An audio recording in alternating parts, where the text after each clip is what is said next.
Olá pessoal, sejam bem-vindos ao canal Bate Pronto.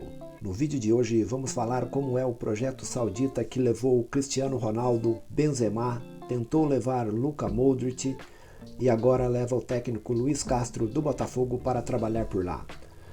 Vamos nessa!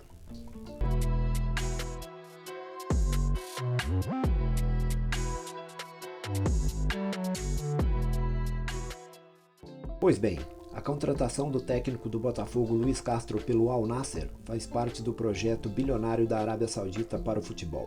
O clube é um dos que passou a ter como acionista majoritário o Fundo Soberano do governo saudita. A gestão, no entanto, continua a ter forte influência sobre as decisões de jogadores e técnicos. A intenção do governo da Arábia Saudita é turbinar a Liga Saudita para transformá-la em uma atração internacional. Para isso, passou a ser dono de 75% de cada um dos 4 principais clubes do país: o Al Nassr, o Al Hilal, o Al Ittihad e o Al Ahly.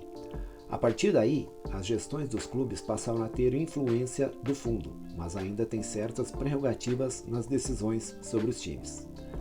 A contratação de Luiz Castro foi feita por decisão da diretoria do Al Nassr, já que os clubes definem seus treinadores, mas houve um pedido do português Cristiano Ronaldo que teve bastante peso nessa decisão.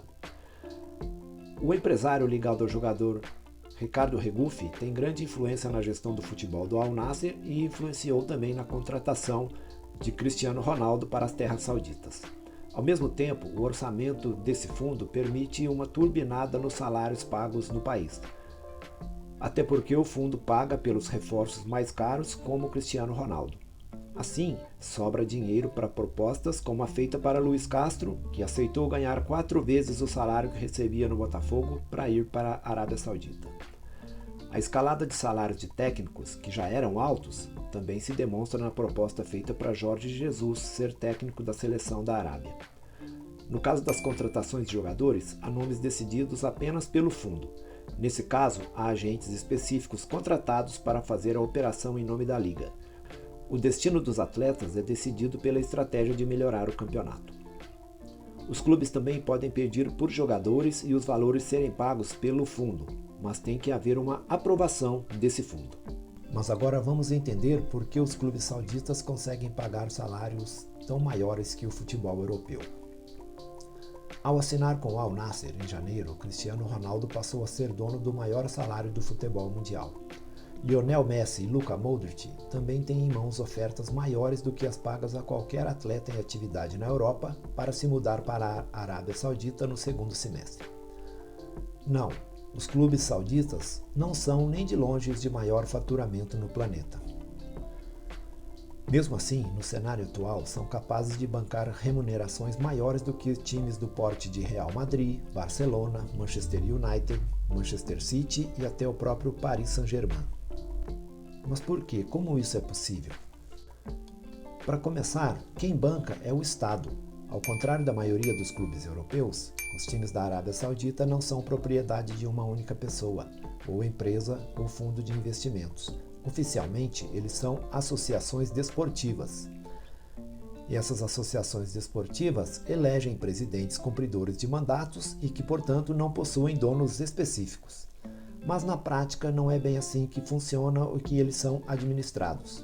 No fim das contas, todas as equipes pertencem ao próprio governo da Arábia Saudita, um país cujas reservas de petróleo estão avaliadas em 1,4 trilhão de dólares. Para você ter uma ideia, o PIB do Brasil é de cerca de 3 trilhões. Ou seja, eles têm um potencial de investimento enorme, e a gastança é incentivada por rivalidades existentes dentro da própria família real saudita. Cada time, pelo menos os mais tradicionais e os mais ricos da Arábia Saudita, historicamente é bancado por um integrante ou clã da realeza. Ou seja, o futebol por lá funciona à base de um mecenato e é uma competição de grandeza entre primos e irmãos. É uma brincadeira entre a família real árabe. O Al Nassr de Cristiano Ronaldo, por exemplo, é financiado pelo próprio príncipe herdeiro do reino, Mohammed bin Salman, basicamente o dono de tudo que existe no solo saudita. Não existem regras restritivas na Arábia também. Bin Salman é dono de um clube na Europa, o Newcastle, o Paris Saint-Germain é do Catar, o Manchester City é de Abu Dhabi, dos Emirados Árabes, são outros times aí que pertencem a governos e estados. Então, por que nem mesmo esses europeus conseguem competir com os salários pagos no Oriente Médio? É que ainda que sempre receba críticas constantes por não ser tão eficiente assim, o futebol europeu possui um sistema de fair play financeiro, que limita o gasto dos mecenas com a equipe e que são de sua propriedade.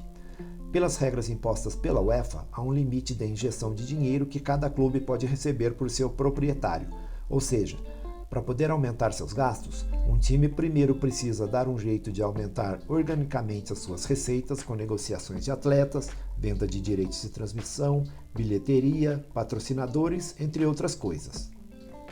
Na Arábia Saudita, por outro lado, não existe nenhum regulamento restritivo de gastos.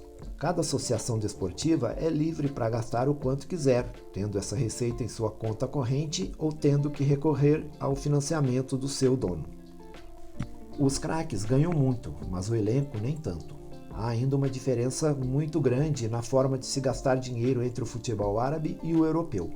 Enquanto os clubes do velho continente precisam se preocupar em montar os elencos mais competitivos possíveis, já que disputam as principais competições do planeta, como a Liga dos Campeões, os times sauditas só querem atrair para os seus domínios algumas estrelas consagradas internacionalmente e podem concentrar os seus investimentos nelas.